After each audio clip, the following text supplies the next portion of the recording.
And we're back to learning Gimp in a year, day 50. Let me show the brush spacing and force parameters. Let me show you the brush force and spacing.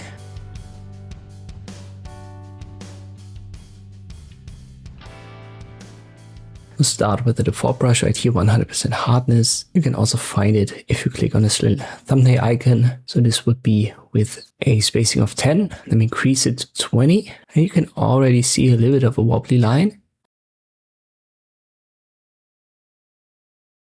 Increase it further, and now you can see what that does. As I've said in earlier videos, when you left click drag, it actually creates just one circle, but due to the circles being so close together, it appears as a line. But with the spacing, you can increase the distance between these individual circles, and when you make it far enough, it's not going to appear as a line anymore, it will appear as individual circles.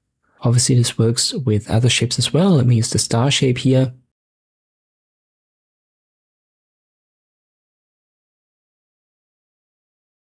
At around 50, you can already see we don't get a line. And if we go to 150, we get the individual stars, at least for this size.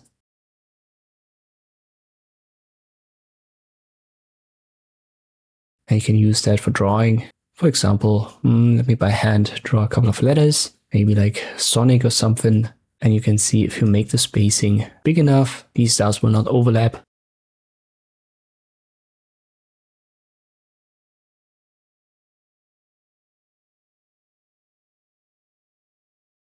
And if it's small enough, it's going to appear as a line.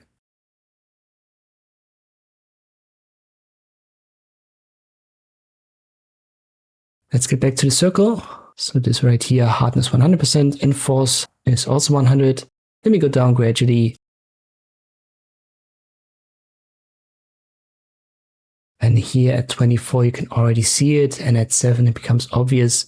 So this is simply the pressure, you could say. If you draw with a pen, you can apply more pressure or less, and the force tries to simulate that. So with a big force of, for example, 100, you're going to have very, very strong lines. And if you go lower, they're going to be a little bit softer, and therefore with a black color, they're going to gray out, especially on the edges. So what's the purpose of this? You can, for example, create a dot pattern relatively quickly here with different black and gray tones. Just increase the spacing and then use different force values.